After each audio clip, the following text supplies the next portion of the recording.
મહાવીર ભગવાનના સમયનો પ્રસંગ છે। વસુપાલ અને ધર્મપાલ નામના બે મિત્ર હતા। એ બંને મિત્ર એક ચિત્તી કહેવાતા હતા।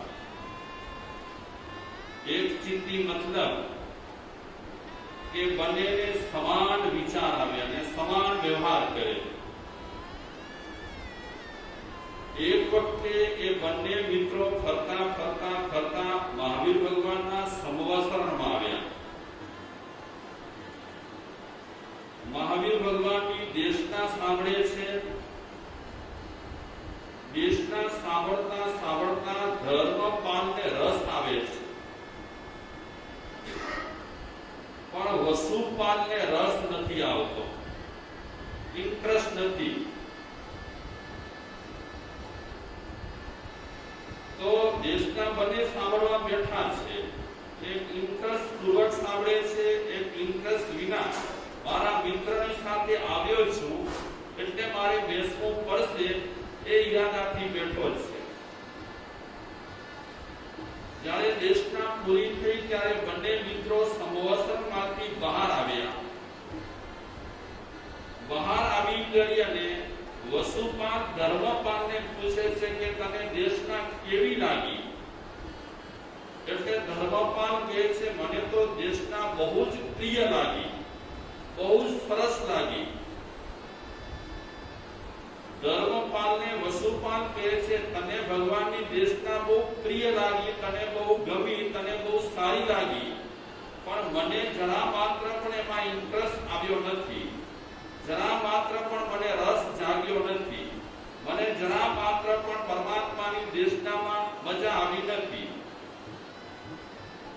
मजा तो भले नथी आवी पण मने भगवाननी देशनामां कंटाळो आव्यो छे। भगवान ज्यारे हयात होय त्यारे पण देशना सांभळनारा लोकोने कंटाळो आवतो होय तो अत्यारे आपणे बधा परमात्मानी देशनाने સાંભળીએ, અમે રજૂ કરીએ તો ઘણી વખત મને પણ ઇન્ટરેસ્ટ નથી હોતો, તમને પણ ઇન્ટરેસ્ટ નથી હોતો। ત્યારે કેવું બને કે આપણને બધાને ઇન્ટરેસ્ટ રહેલો હોય છે। તો વસુપાલ ધર્મપાલને કહે છે આમ તો આપણે એક ચિત્તી કહેવાઈએ, ગામમાં આપણી પ્રસિદ્ધિ છે એક ચિત્તી તરીકે, અને ભગવાનની દેશનામાં આપણા બે ચિત્ત કેમ થઈ ગયા? બે ચિત્ત એટલે तने गमी अने मने न गमी। आ बेचिती થઈ જવાનું કારણ શું? તો ધર્મપાલ વસુપાલને કહે છે જો દોસ્ત હું જ્ઞાની નથી, તને જે શંકા પેદા થઈ છે અને પ્રશ્ન ઉઠ્યો છે એનો જવાબ હું નહીં આપી શકું। એનો જવાબ જોઈતો હોય તો અત્યારે મહાવીર ભગવાન બિરાજે છે, આપણે એમને જ પૂછી લઈએ અને એ જે કહે છે તે જ્ઞાની છે, સર્વજ્ઞ છે, બધું જાણે છે, તો સમાધાન એમની પાસેથી આપણને મળશે। વસુપાલ અને ધર્મપાલ સંવત્સરની બહાર આવું નક્કી કરી અને પાછા મહાવીર ભગવાન પાસે આવ્યા અને મહાવીર ભગવાનને પ્રશ્ન કર્યો કે પ્રભુ અત્યારે અમે બંને એક ચિત્તી તરીકે ઓળખાઈએ છીએ અને અમારા બંનેના વિચાર એક સરખા, વ્યવહાર પણ એક સરખો, ત્યારે પણ અમારા વિચારોમાં ફેરફાર રહેતો નથી।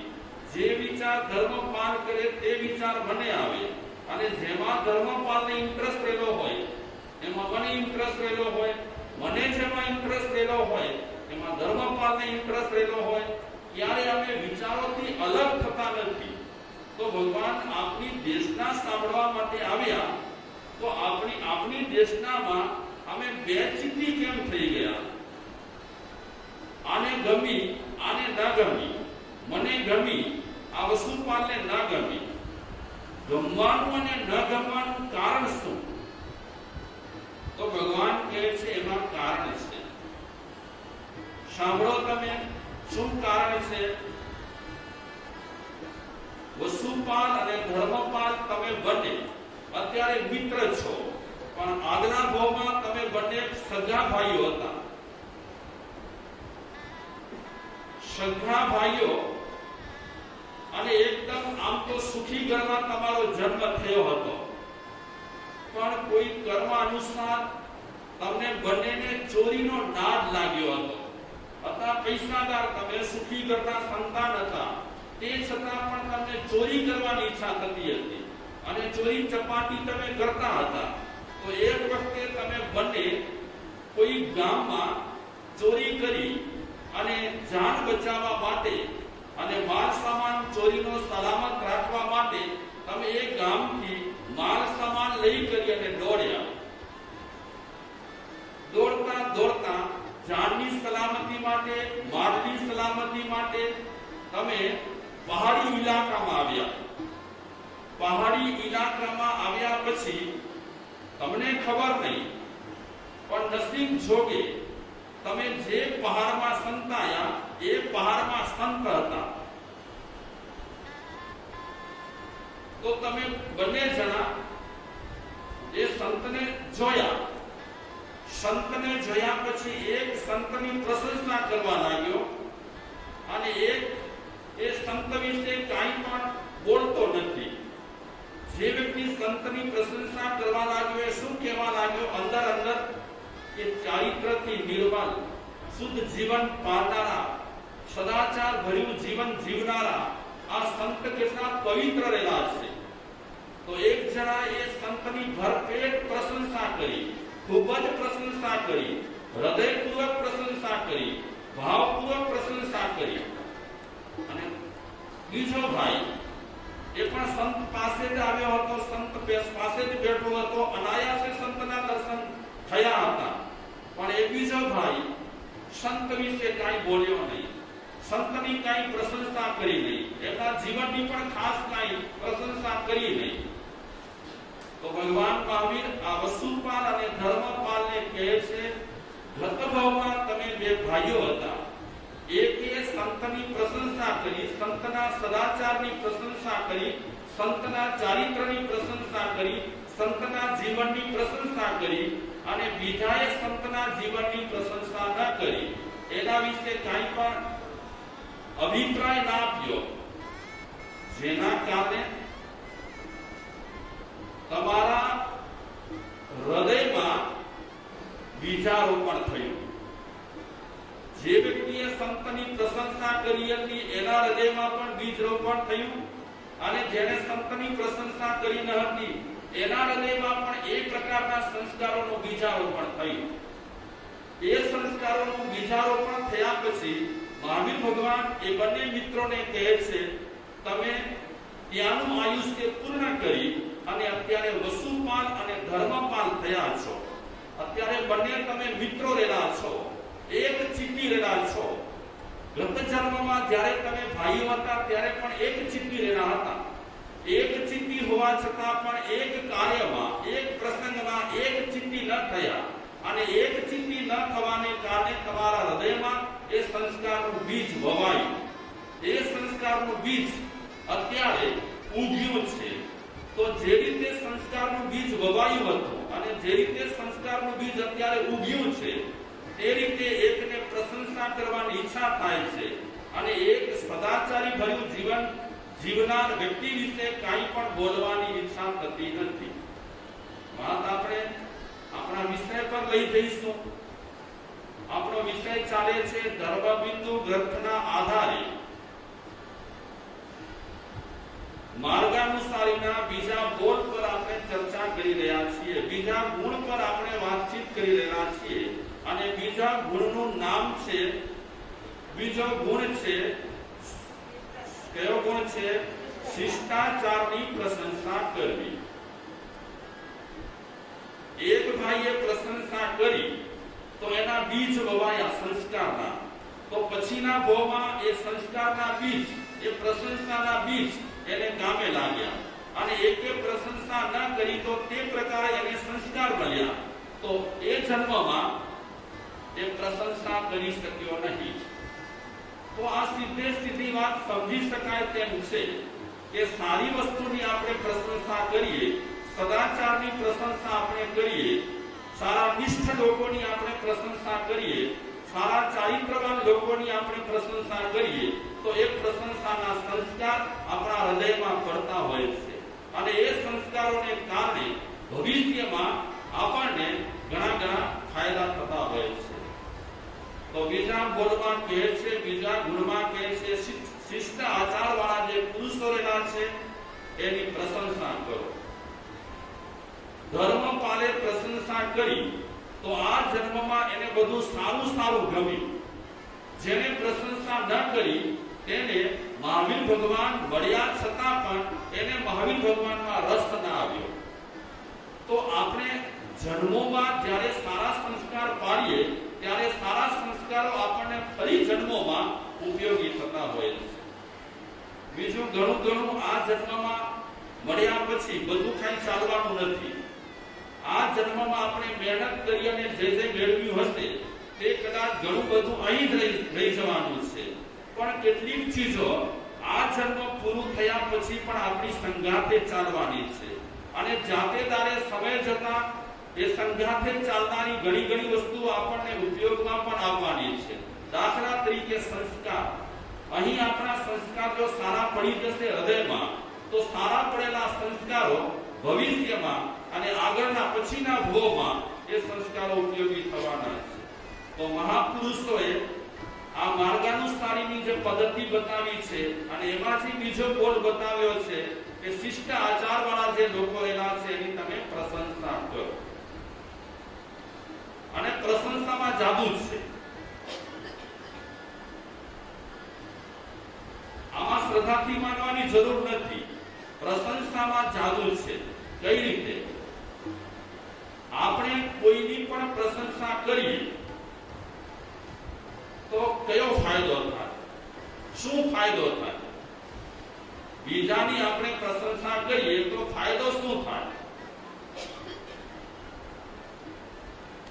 શું ફાયદો થાય?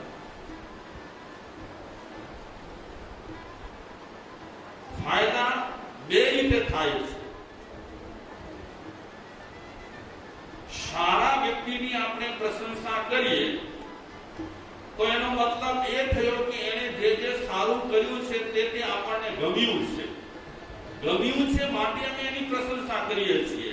અને એવી પણ અમારી ભાવના રહેલી છે કે એનામાં જે સદગુણો રહેલા છે, એની જે સરસ મજાની હેસિયતો અને પ્રવૃત્તિઓ રહેલી છે એ પ્રવૃત્તિઓ અમારામાં પણ આવે. એનામાં જે સારું છે તે સારું જોઈ કરી અને આપણે પ્રશંસા કરી છે એનો મતલબ છે કે આપણને સારું ગમ્યું છે.